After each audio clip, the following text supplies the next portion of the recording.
Welcome everyone, welcome back to the Worth the White People podcast. We've got Leviticus today and we'll talk about the good life. I believe this is one of the worthiest goals you can have pretty much in life. I mean, living a good life to me is somewhat the goal of life itself. And as I said, we've got Leviticus today as a guest, and I invited you because I kind of know that you've been onto this topic for a couple of years almost now, and you've both studying and implementing it in your own life. And as a bonus to say it right now, Leviticus, he is also in the real estate business, and he probably can give some golden nuggets when it comes to talking about the pillar of the good life, wealth and money. He can give some nuggets on the real estate business as well. So I'm really looking forward to this episode, man. Leviticus, welcome to the show. Thank you so much for having me on, Crispin. I appreciate it. It's good to be on. And I thought, instead of me kind of trying to put your story all together, why not you just go ahead and maybe tell your story for the audience? Okay. I go by Leviticus Rich, kind of online, but my name is Lenny Richardson. As Crispin, as you mentioned, I do real estate here in Northern Virginia as a real estate advisor, real estate agent. Usually the main thing I try to help people with, sort of my overall goal for life, is to help people sort of achieve Eudaimonia, is what it's called. Sort of loosely translated, it's the good life. It's from Greek philosophy. And that's sort of the main thing I try to help people focus on. I guess we can kind of get into it as the episode progresses, but just to kind of summarize for anyone listening, the good life, Eudaimonia, is health, wealth, and relationships. So I try my best to get people to think more about those three pillars, as I call them, and sort of steadily improve in each of those three categories. Yeah, I like that philosophy a lot, man. When I came across, online, and we kind of like connected. So, and I thought, that really connects with me because I've always seen that there can't be one thing, or I don't know, but I feel like life would be incomplete if we only follow one, right? Yeah. Lately I've been trying my best to kind of bring up the three pillars of the good life more. Maybe it's because of the people I follow or the niche I'm in, but I see a lot of people, especially in like the finance kind of area. You see some of the financial advisors, in the entrepreneurship areas of social media. There's I'm going to say it's an overemphasis on money. And I think that's fine. Obviously, of course, you need to make money. You need to have your finances in order. But I think people neglect the other parts of life to overemphasize money. So people say, oh, you need to work super hard. You need to grind. You need to do A, B, and C, make money. It's like, well, that's fine. But at some point, you can make enough money, but you won't be fulfilled if you lost all your friends or if you never took care of your health. So in pursuit of money, you are extremely out of shape, and it's to the point where it destroys the quality of your life. So I think what I've been trying to do is get people to think more about the balance of the three things. Like, definitely make money, but definitely also take care of your health, and definitely also don't overinvest in those two things too much where you don't socialize and form healthy bonds with people or date or do things like that. Yeah, man. I feel like when I think about this, something that comes to my mind is because it's let's just put it to the three you mentioned, like the three pillars: health, wealth, and relationships. Because they're all important. Would you say they're equally important? Yeah, I mean, in the grand scheme of things, I would say they're equally important. I think depending on where the individual is in life, one is more important than the other. So, for example, if you're someone, and I kind of use, like, say, for example, you make, say, 70, 80K a year, at least in America. And I use that number just because they've done studies. Daniel Kahneman has done studies where that's sort of the number where if you make that much, making more money won't proportionally increase happiness. And this is according to his research, at least. So I say if you're making like, and I even argue less than that, you could probably live a pretty good life. I think 70, 80K is, you can do well with less. But I would say if you're making like 50 to 80, maybe at that point you've prioritized money. Once you get to that point, maybe you want to prioritize health, especially if you haven't already been prioritizing health. Or maybe you have been prioritizing health, you've been staying healthy, you've also been making money, you have a decent salary or a decent job, or you have your own business and you're making money on the side, whatever you're doing. Okay, so now you need to prioritize relationships, because maybe by working so much, and I've been in this position where you're working so much, you lose contact with your, at least for me, your parents, your relatives. You don't really have a good social network. You're not going out with friends, and you kind of lose that skill to socialize, and it becomes a habit to kind of stay inside and just work.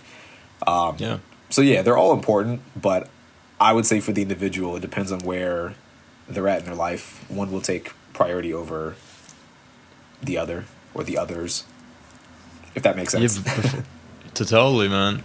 Before I thought about like how to balance them, but maybe before we go into like how to actually implement that and how to like live that life and like create kind of the life you want, maybe let's go through like each of the 3 categories just to kind of like paint a picture what it consists of. So when we think about health,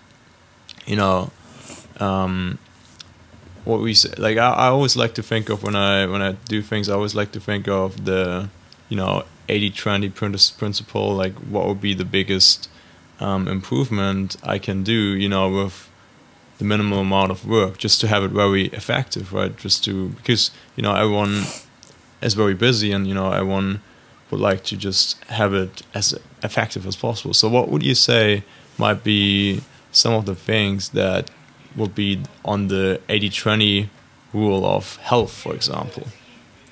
Yeah, I would say when it comes to, I would say for health, one of the main things, at least this is my opinion, I would say eating well and sleeping enough, I would say is that 80% over anything else. And some people might say, going to the gym is probably extremely important. And I think it is important to a degree, or at least exercise.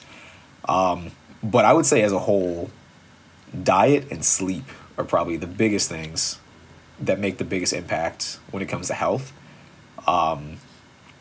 Mainly, obviously, if you're not sleeping enough, you can't really function well. So everything else goes down the drain. If you're not sleeping enough, you're probably making terrible decisions in the day. Yeah. So sleep definitely is up there. And then diet. I know for myself personally, if I eat certain things, it's going to make me, again, more fatigued. It's going to lead me to making worse decisions. You kind of get in the habit of eating terrible food, so it creates sort of a downward spiral. I've had days where I've been rushing and I'm working too much, so I eat fast food like McDonald's every single day. And it just, as a whole, it'll kind of destroy you slowly over time. So I would say those 2 things are probably the biggest 2 to think of when it comes to health. Because they impact. Go ahead. No, I was just going to say, because they impact your mental health and your physical health. So those 2 things are, I would say, most important. Yeah, I have one that I would add, but before I do that, like, give me. I'm curious, just out of curiosity, what are the foods you like to eat to kind of like have good energy? Because you talked about, if you eat fast food, you might just end up with less energy than before eating them, right?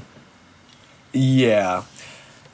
So I'm weird on food as a whole, because I back when I was in college, I did some kinesiology, and when I first kind of came across the whole idea of eudaimonia, I used to be out of shape. I had health issues when I was younger, so I had to take steroids, and it caused me to gain a lot of weight. So health was that first thing that I personally worked on in college. And over the years, I've kind of become a bit weird about foods just because there's some people that preach different diets.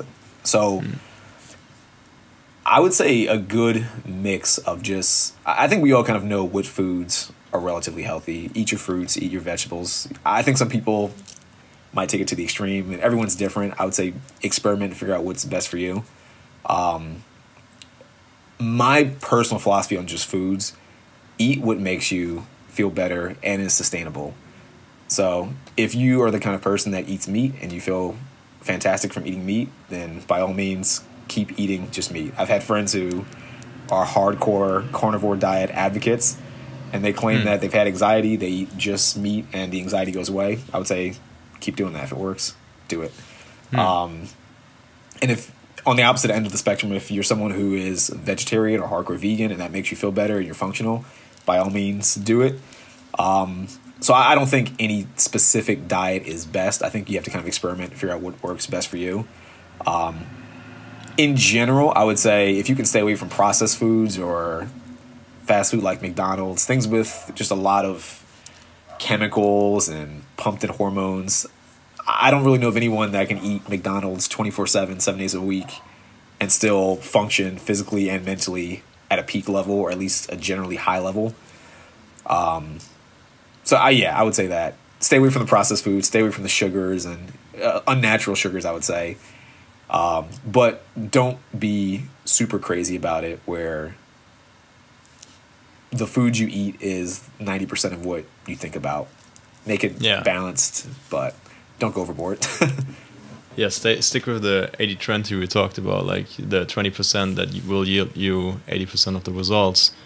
And one thing, that's something I read in Gary Keller's work, which was doing that, people talk about 10,000 steps a day, just walking. I feel like if you get this in and you don't do any exercise, obviously if you have like goals like building a lot of muscle, that's something different. But if you just want to stay healthy, just taking a walk from time to time, I think it's a big one in terms of health. Yeah, absolutely. Just moving, and I would say too, being outside and getting sunlight. Like it sounds so simple, but I've kind of realized over the years there's a lot of things that we do in modern society that almost by default destroys health, like sitting all day. I know like a lot of buildings, even in schools, you might be in a building or an area or a room where there's not a lot of windows, so you're not getting a lot of sunlight, and you're sitting in these areas for like 6, 7, 8, 10 hours, 12 hours a day, depending on, if you work a career, depending on what your job is and where your job requires you to be. So just those basic things, getting more sunlight, walking around, like you said, not staying seated all day, I think makes a big impact overall. Yeah. And moving on to relationships, that's something that I feel like everyone has a different opinion. I feel like health is kind of like people know, okay, eat healthy and move. With relationships, what's your view on relationships? What would constitute a good life here? Yeah, so I have sort of a dualistic approach on the whole relationship type thing. I think when you hear relationships, most people default to thinking, the sun's getting really bright, most people default to thinking about romantic relationships. For example, if you're in a like heterosexual relationship, I need to find a female partner or a male partner or whatever. And I do think that's part of it. I think the bigger thing people should focus on is staying social.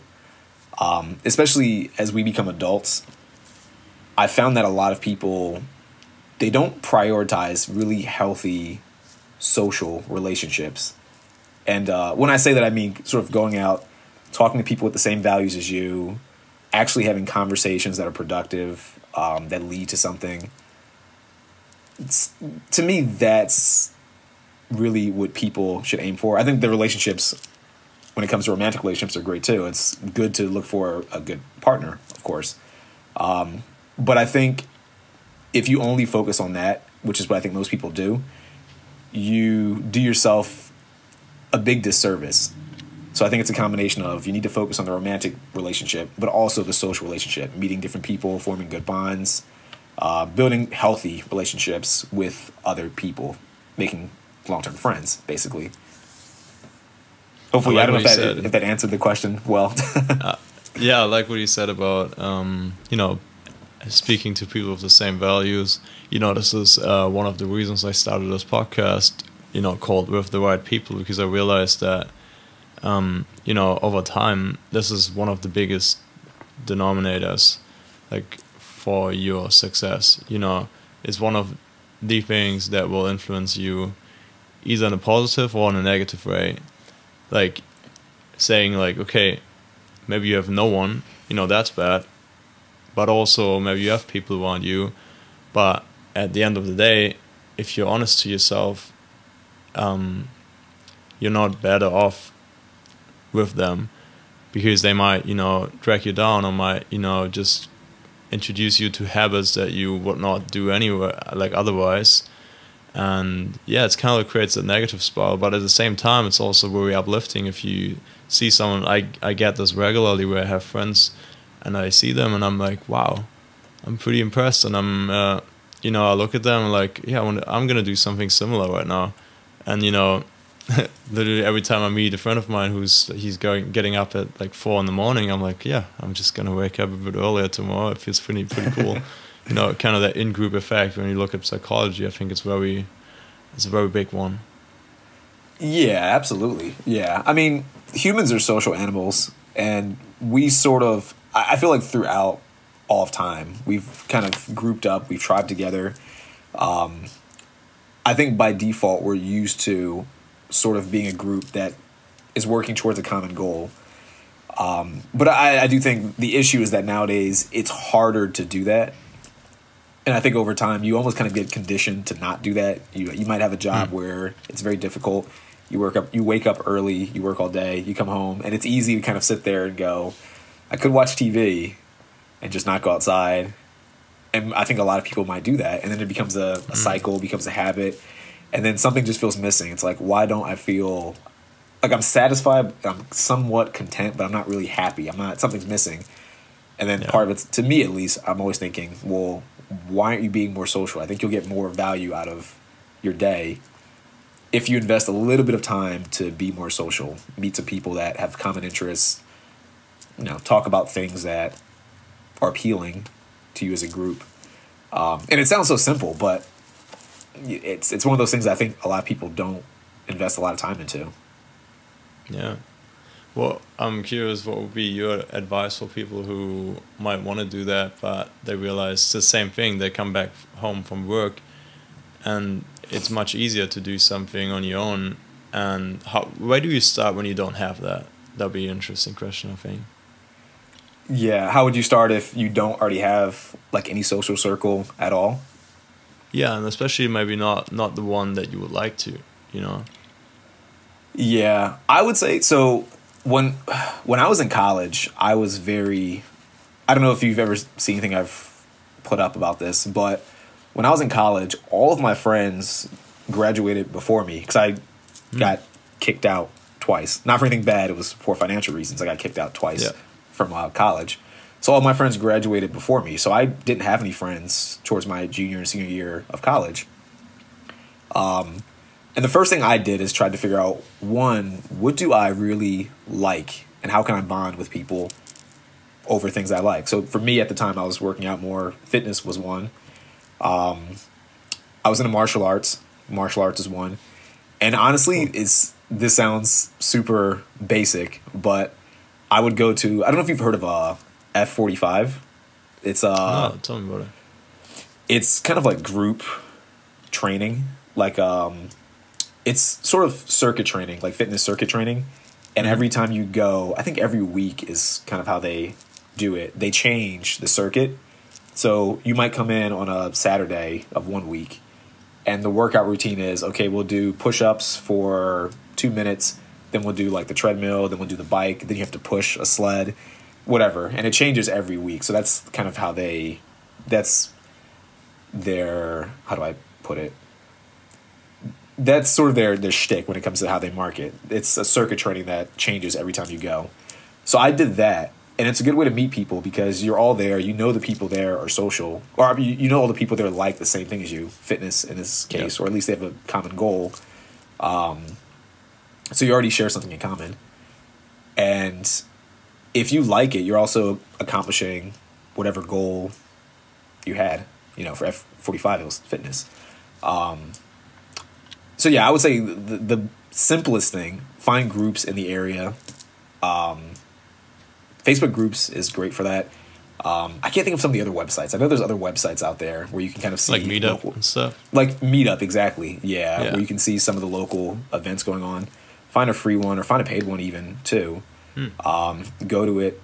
But I think the hardest part of that is finding, and I would say the hardest part is really, if you were like me and you're a bit more naturally introverted, it's getting that ability to kind of go up to a stranger and just saying hi.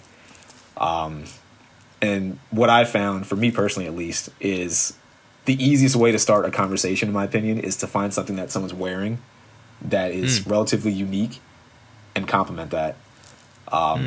So I don't know, hopefully that's good practical advice. If you go to a group where people have things in common and then find something that they're wearing and compliment them on it, I guarantee you they're going to be like, oh, thank you so much. I appreciate that you noticed my watch. Or I had, not to rant too long, I had one guy, I used to go to Barnes & Nobles a lot because I love books. Yeah. I like to read. And this one guy who today is still a great friend of mine, I go to the business section and I'm looking at some marketing books. And I always wear Chelsea boots. Anyone who's watching or listening to this, if you look at any of my Instagram photos or any video I'm in, I'm always wearing Chelsea boots. I only own Chelsea boots and like one pair of sneakers for the gym. And he comes up to me random, like cold, and he says to me, he's like, hey man, I like those Chelsea boots. Those are awesome. And of course it's like, oh, well, thank you so much. I appreciate you noticing the shoes that I intentionally put on today. And but it sounds simple, but it was a great way to open up a conversation cold. And to this day, we're still friends. And we just were at a place where we both liked the same thing, books. And he complimented me on clothing, something that was unique that not everyone wears, but will definitely stand out to the person you're talking to. I really like the example. Generally, the whole idea, to be honest, it's so weird that, because literally, as you said, it sounds so simple, but I think that's, if you really want to like just do the minimal effort and just do one thing, say for each of these areas, I think this will be the one for like the social area. You like check multiple boxes at once, do what you want to do anyways, and like meet people there, because most likely it's going to be also the people who you would like to meet. It's not just random people. I think that's great advice. Yeah, I would say, and I don't want to say too much and like ramble on. One thing when it comes to being social, that this is just my personal belief, I think a lot of times we meet friends not purposefully. We meet them by proximity. So an example of this is, say you are, I'll use college again. Say you're in college, you go to your class and you sit next to somebody. And maybe it's one of the first days of class. You sit next to somebody, hey, can I borrow a pen? Hey, my name is Lenny, nice to meet you. Whatever you say. You met that person through proximity. And maybe because it's easy, you keep hanging out with that person, or you say, oh, let's go to the bar, let's get coffee, whatever.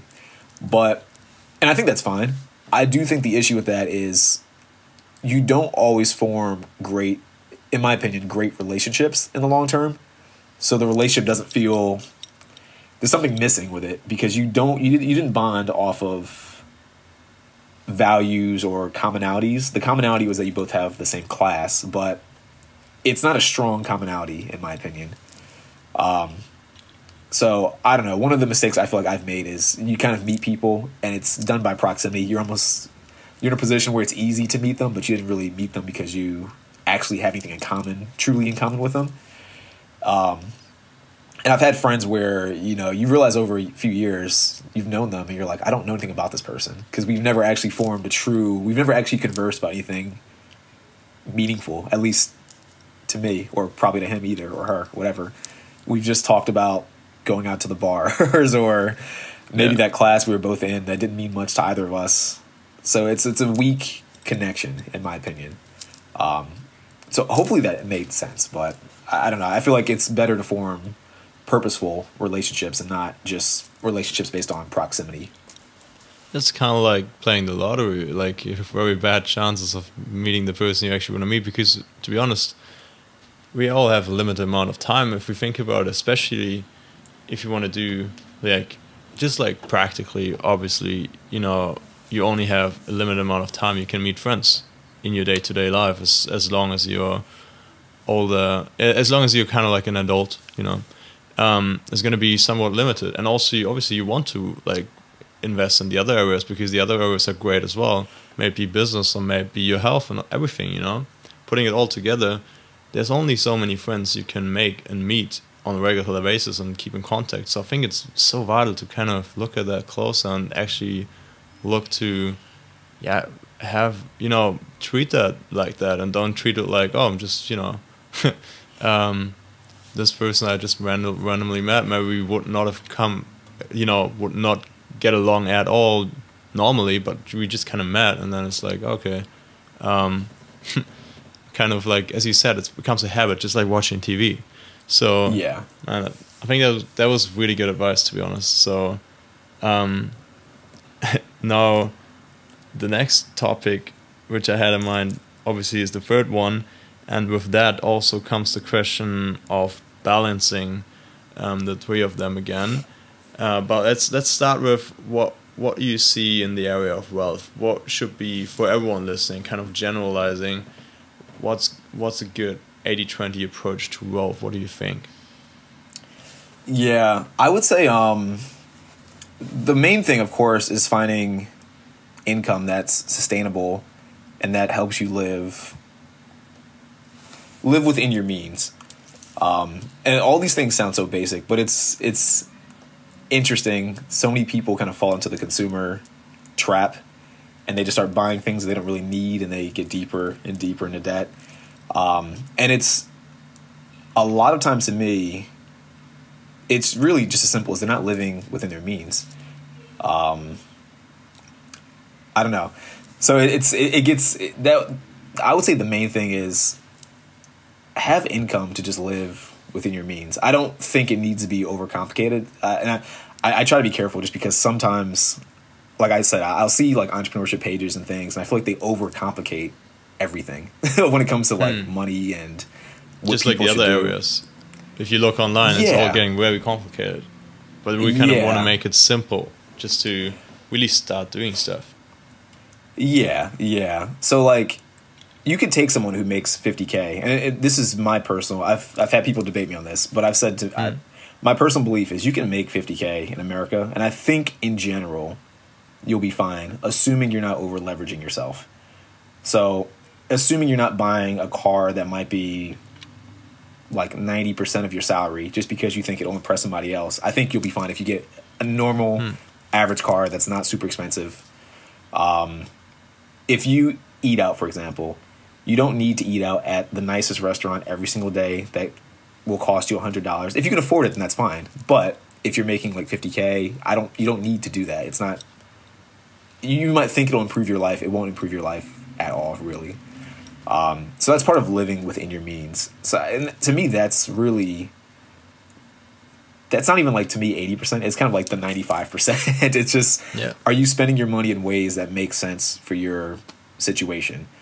Now, I always say the other part of it too is, this is my belief, you should always be trying to increase your income for various reasons. But living within your means is kind of that first step. Don't over leverage yourself. Don't spend money super frivolously.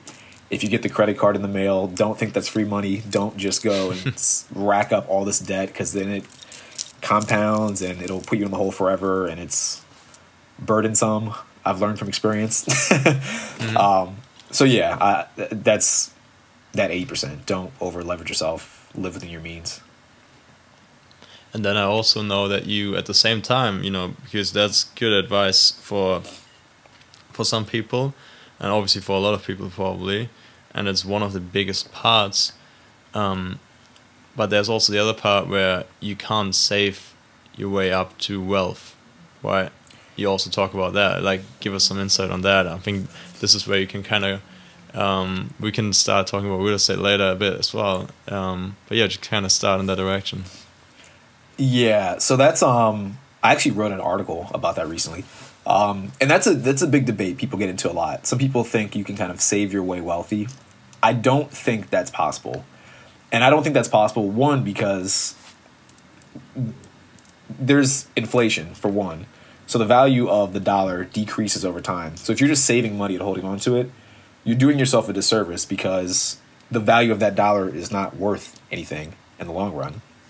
So when I was growing up, for example, what I was taught in different books that I read and in school, the few times school taught about money, was you put your money into a savings account, and then over time that savings account will build interest, and then the interest is good because that's additional money.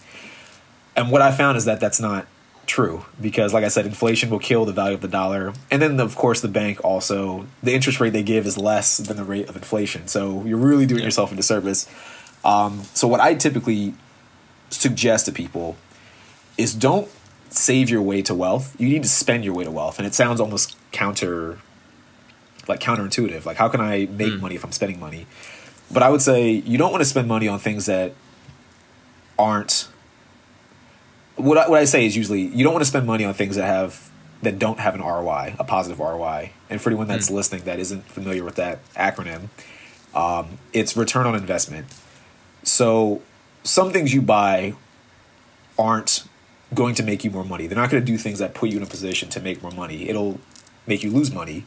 If you buy some luxury clothing, no one really cares, in my opinion. So it's not going to give you money. It's not going to make you money in the long run. But if you buy real estate, for example, and I know I'm being biased, but if you buy real estate or a house, that can make you money if you use the house the right way. If you rent it out to people, if you are a landlord, you have tenants, you rent it out, that can make you more money. So you don't really, in my opinion, make money by just saving it, because money that's not being spent, I call it dead money. It's not moving, it's not going anywhere, and it's worse because it's losing value over time. Especially now in America, inflation's been ramping up for the past several years. So you're really losing the value of your money quickly. So a few months from now, whatever the value of the dollar is worth today, it's going to be worth less in a few months or a few years. And if the trend keeps going, you'll see a lot of people in a worse position than they are today, even if they did nothing. If that all, hopefully that all made sense. Yeah, what I was just thinking about was, it's all, most people might think, okay, yeah, it's like either you save money or you put it into something where like, okay, this is getting more valuable, like you talked about real estate. But I think at the same time, I'm pretty sure you agree on this, what's so critical, I feel like, just for your mindset in general, just kind of try to train yourself in that thinking, even if you're in your everyday life. When you buy something, just kind of think about, oh, what's the ROI of this? And then you kind of like just get educated about money in some way. It might just be, maybe it's something that looks from the outside looks like a dumb buy, for example, like a dumb purchase.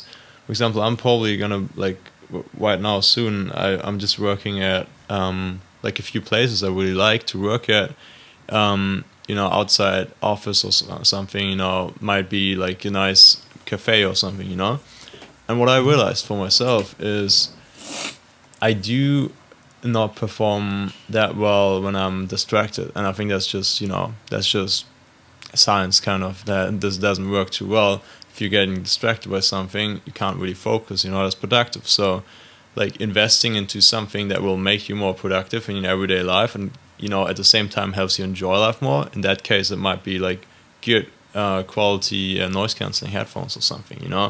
This might look like, oh, you're just buying headphones for yourself, but no, this will actually make you this and that percentage more effective in the long run, and will probably last for years. So it's I think it's really interesting kind of thinking about this whole thing in your everyday life as well. Yeah, no, I 1000% agree with that. And that's kind of always, whenever I think about money or just daily actions in general, I completely agree. You have to, everything you do should have some ROI, in general. Or at least what I like to think about too is try to make it have an ROI if possible. I know like when I used to read a lot of finance books, for some reason it was super common. A lot of them would say, don't buy coffee, make coffee at home. Even I know from Shark Tank, Kevin O'Leary, he always would say, don't go out and buy coffee, make coffee at home because you'll save like $1 on coffee. Which to me, and I know he's a millionaire, but to me it's weird advice because my thing is, while you might lose money buying that coffee, you could flip it and say, if I'm going to go out to get Starbucks, for example, and spend $2 or $3, why not try to also reach out and meet a new person? So now I've gone out and I've gotten coffee, but I've also met someone new who might lead to a different opportunity, or it might be maybe it's just a great relationship. So it's not a negative ROI. It's, to me, a positive ROI. So you can still make things into a positive ROI, even if it's not direct, if that makes sense. I like that example. Yeah, so I don't know. I think, yeah, but without getting too tangential, spending money is a much better course of action, in my opinion, than saving money. Kind of like what you said with the noise-canceling headphones or the microphone or something like that. If you're a podcaster, on the front end, it looks like you're spending money to buy equipment, and it might not immediately produce income, like directly, but to me it's a worthy investment because the quality of the podcast is upgraded. If the quality is upgraded, more people might watch. If more people watch, that might lead to more income down the line, or more deals if you do sponsorships or whatever.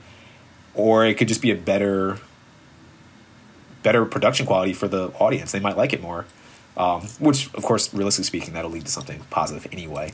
Yeah, but yeah, it's a positive ROI. So yeah, but some things I think what most people do, not to rant too much, I apologize if I'm talking too much, but I think what most people do is they don't think about the ROI in their purchases or in their life in general.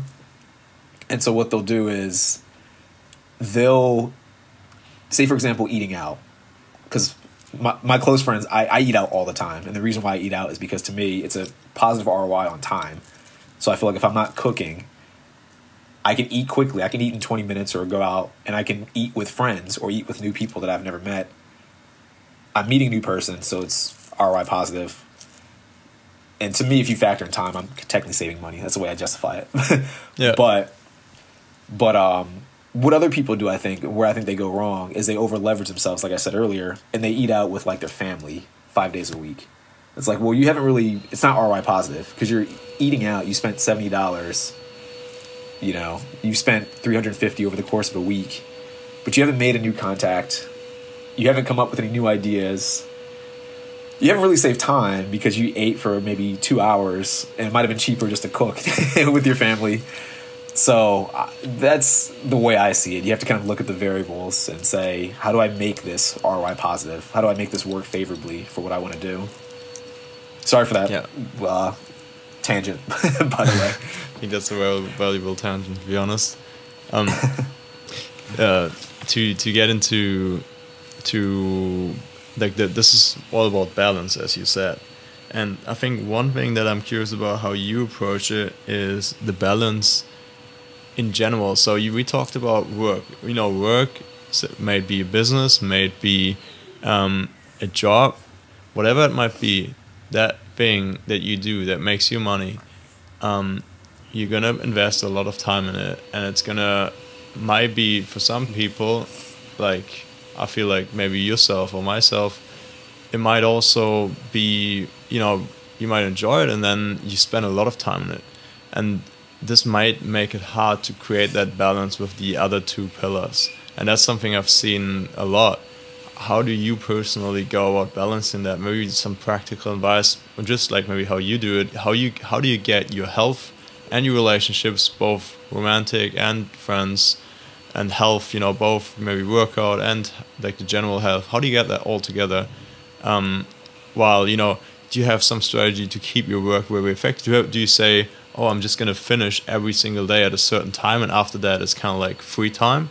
How do you go about your time management in that case? Yeah, so what I try to do, and I try my best to kind of structure the day based on what is going to, I'm trying to say this in the best way. I almost try to structure the day to benefit me, but I also think about what everyone else is doing in a sense. And so to kind of explain that, I usually wake up really early in the morning to go to the gym. So I'm usually up about 4 or 5 a.m. to go to the gym. And people will ask me, why are you up at the gym so early? And the reason why to me is because when I'm up that early, I'm not going to work. I'm not the kind of person that can wake up at 4 and just immediately get on the computer and start working. For real estate, even if I have a client, I'm not going to call my client at 4 a.m. or 5 a.m. or even that. I don't want to talk to them that early. Yeah. Maybe you'll send an email. But the gym to me is the most efficient use of that morning time because I'm up earlier than everyone else. The gym is not crowded usually at that time, so I can get in and out faster and use the equipment that I like to use. And then throughout the day, throughout the normal work day, regardless of who I'm communicating with, usually most people are at work from 9 to 5 or 9 to 6 or somewhere in that time frame. So it makes the most sense for me to use all of that time to work. And I'm not super strict about how long I'll work. So for example, if I start working at 8 or 9, some days I'll work until 8, some days I'll work until 10, some days I'm lazy and I'll work until 12 or 1 or 2, whatever. But that middle block of time to me is the best use of time to work because everyone else is working. So you can't really be, even if you want to be social, you can't really be social because most people are working. And if you want, I guess depending on how you structure your day, you could exercise, but I think that's better used to work. And then at night, what I usually do is socialize just because most people, like I said, during the day, most people are working. So I can't socialize even if I wanted to, but I don't feel guilty about going out or hanging out with people or doing whatever at night because I've already worked enough during my work day. I don't know if does that answer the question at all, or yeah, I don't know if I do it in a similar way. I do for now, something I've been experimenting with. I set a certain amount of time daily that I want to spend on the areas that I'm working on, in priority lists, and then I know as soon as I've done that set of amount of hours in this and that area, I know whatever comes after that, I'm free. I could do whatever. But if there's nothing really happening or I don't have anything planned, I can also do as a bonus, I can do more work, get something else done. But I know at the same time I have the freedom to do whatever I want, and I like that in the evening because I feel like it works as a reward for your system. Because if you're only working, at some point you're gonna lose any sort of momentum or motivation with it, I feel like. And that's a big one. Yeah, no, I completely agree. Yeah, I think when you can only work for so long, in my opinion. Yeah. I've tried to do the whole Gary V hustle all day. To me, it's not sustainable because at some point you'll start to burn out. Even if you could work all day, you can't be as productive. Yeah.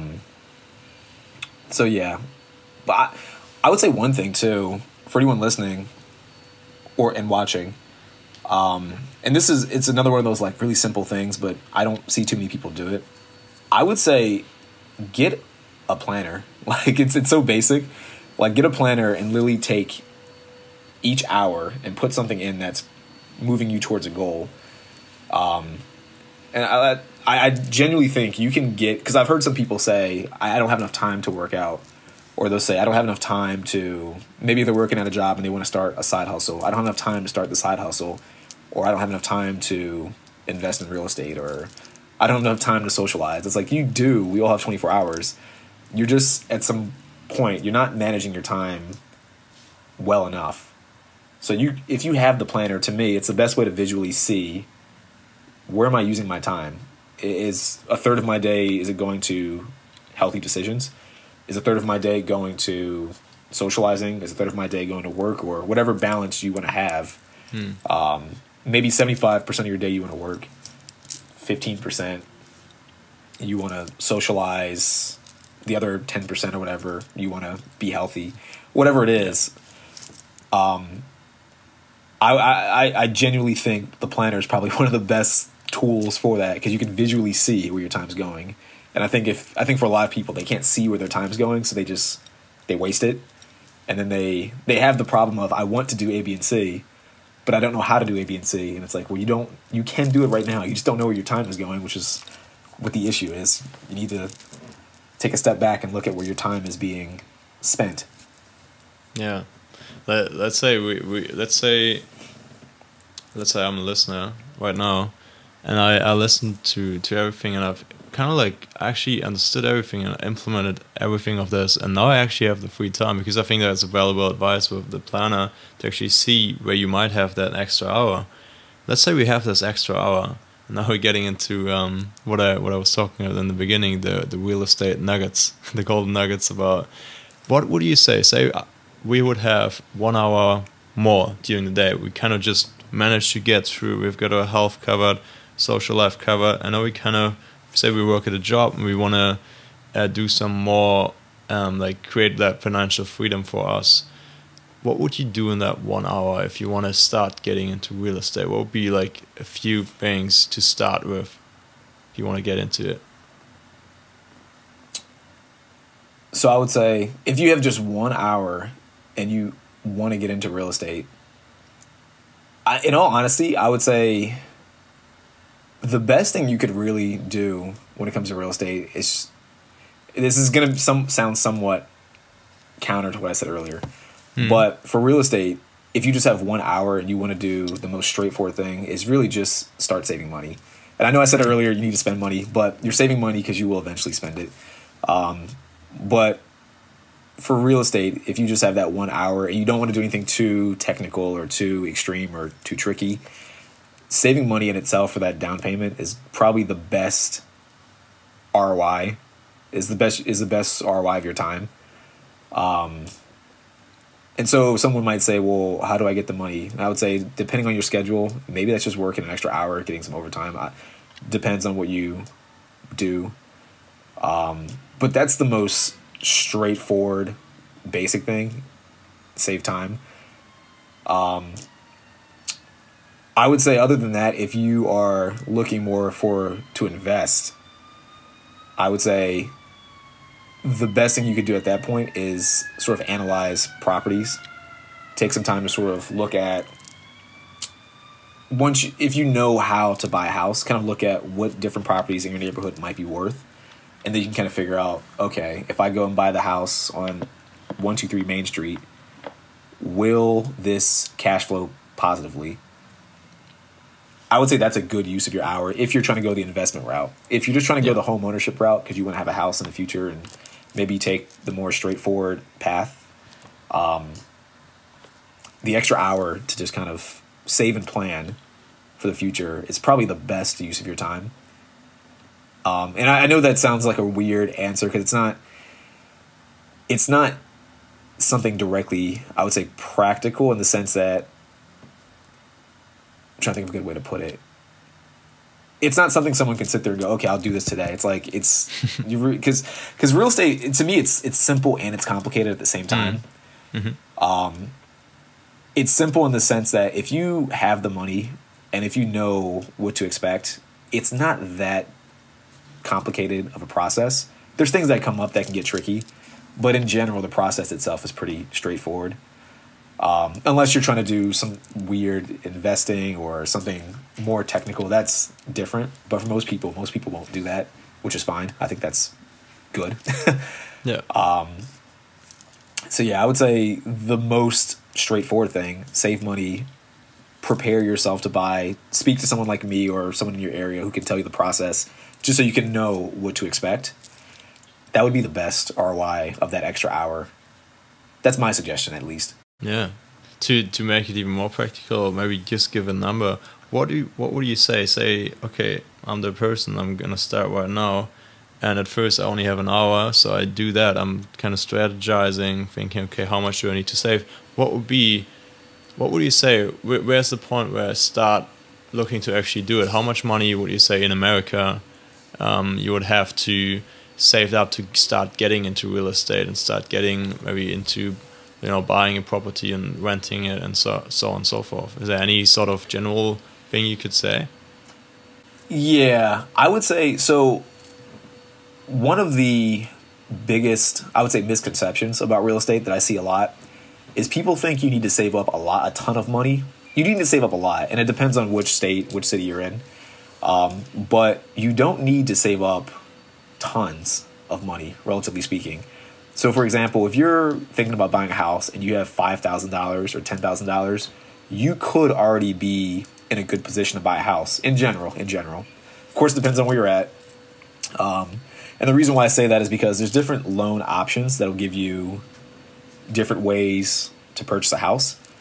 Some loan options, like an FHA loan, you could buy a house with 3% or 5%, 3 to 5% down of the house itself. So it really depends on where you live. There's conventional loans where it could be 10% if you live in a place where the average cost of a house is $200,000, $300,000. It's doable. I think a lot of people think that you need to save 25% of a house, and it's like most people don't save 25% of the house, especially if you're a first-time home buyer. So yeah, I would say if you have anywhere from, say, $5,000 to $10,000, and you were thinking about, hey, I want to buy a house, I would say talk to an agent or someone, and you might be able to, like, right now. Interesting. And I would say, of course, the sooner you do that, the better. Like I said, I'm biased, but the reason why I say that is because the price of a house typically always goes up. So the longer you wait to buy the house, the more expensive the house will be. And like I mentioned earlier, the value of the dollar is going down. So the sooner you get in, the better. But yeah, if as far as hard numbers, if you have $5,000 to $10,000, I would talk to an agent and see, what can I afford? What would be my next option with the amount of money I have right now? Some states, $5,000 to $10,000 is not going to do anything. Like if you live in California, I would say good luck. You'll probably need to save a lot more for a lot longer. But there's some places, I know I live in Virginia. In Maryland, you could be in a good position with that amount of money. Even some places in Northern Virginia, $5,000 to $10,000, you could be in a decent position to look at houses. So, okay. I think that makes it really practical for someone like thinking about this and seeing that as a side project, because it's achievable. Yeah, it's at least you get the first step, and then you take the next one. And it gets you into that direction. So, yeah, I think that's a good starting. But it's good to not like overcomplicate everything and just kind of like show that it is possible to start that. Yeah. Yeah. Could I add? I just want to add one more thing that I think is a little bit more practical. I would say that people, at least when I meet with people, it's something that they don't consider when it comes if they're thinking about buying a house. And I would say, make sure you have your credit on point. That's a big one that I see a lot. Especially if you're buying for the first time, you might not be that familiar with how credit works. You might not be looking at your credit score that intensely. I would say, besides saving the money to prepare for the down payment, also be very mindful of your credit. And if you can, try your best to get your credit as high as possible, as quickly as possible. Or if you're thinking about in the next few years buying a house, still work on getting that up as quickly as possible. How do you do that? I'm just curious. Like, is there something you would recommend starting off? Yeah, so, I mean, the simplest, most straightforward thing, of course, I would say actually one of the biggest things is pay your debt on time. To my knowledge, I would say that's about 30% of what makes up a credit score is just paying on time. Again, it sounds super straightforward, but a lot of people don't pay their credit cards on time, so they get the late fees. But what that does is that puts a negative mark on your credit score, so you look less reliable to different banks or different people that loan out money. Yeah. So that'll hurt your credit score a lot. And I would say the second biggest thing, in my opinion, is make sure that the total amount of credit that you have access to, make sure you're only using about 10% or less of the total credit you have access to. That's a big one. And that's one that a lot of banks and a lot of like different credit card companies, I will say, are a bit predatory in the sense that for anyone listening or watching, you may have had a credit card company send you a pre-qualified credit card, or at least a notice. They're like, oh, we have this Capital One card. You're pre-qualified. Sign up here. Mm-hmm. I don't personally like that. I think you can use those strategically, but what I tend to find is they will send them to people who probably won't make payments on time, or they'll use the credit card. They'll abuse the credit card, I'll say. And so what they'll do is they'll give a credit card that's $2,000 limit, and they almost know the person will spend $1,900 or $2,000 or $1,500 or something close to the max. And to me, it's a bit predatory. I think people should stay away from that if they don't use it strategically, just because the interest racks up. So it's too difficult to get out of debt. And of course, you begin to reach the max of what your total credit provided is, so that it hurts your credit score. And then you start missing payments, because then some people get into that realm where it's like, oh, I don't even want to look at my account or my statement because I already know I can't pay it. Yeah. And that's a position you don't want to be in. So build up credit. The two biggest ways, if you have whatever credit you have, spend about 10% or less of the total. That's one thing. Second thing, pay it on time. Those are the two biggest factors when it comes to your credit score. I think they call it credit card utilization. That makes up, if I recall correctly, about 35% of your credit score. So it's a huge portion. And then paying on time is another 30%. So that alone is it's a little under 70%, which is almost basically getting to the 80% mark. Yeah, of the 80-20 so those are huge. Yeah, so those are huge. And they're not hard to do. They're not complicated, but it can be tricky because you'll get that credit card and you think, oh, I have free money. And it's like, no, you don't have free money. People go and spend it, and they rack up all this credit card debt, consumer debt, like I mentioned earlier. And it's tough to get out of that. And it'll definitely kill your chances of either buying a house, or if you do go to buy a house and your credit's not great, you're going to pay a lot more for that house than if you had a fantastic credit score. Yeah. Yeah, I think that's exactly... Sorry if that was long-winded. I think that's exactly the kind of reward you get for, kind of doing things right from the beginning. And I think that's what the whole episode here is was kind of about. Like, when we think about the good life, I'm kind of summarizing, when we think about the good life, we said it has 3 pillars: health, wealth, and relationships.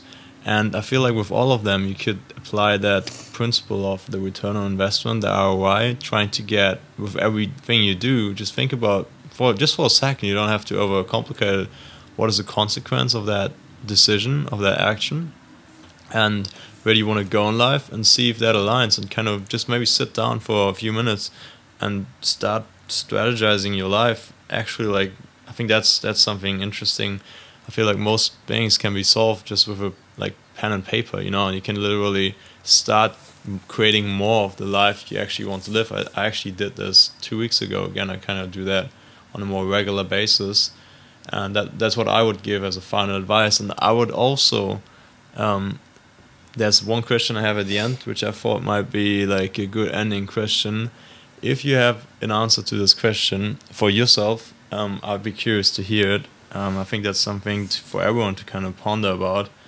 I think just, it's kind of like the question we all ask ourselves, but what for you would you say is, like, what do you see the purpose of life in?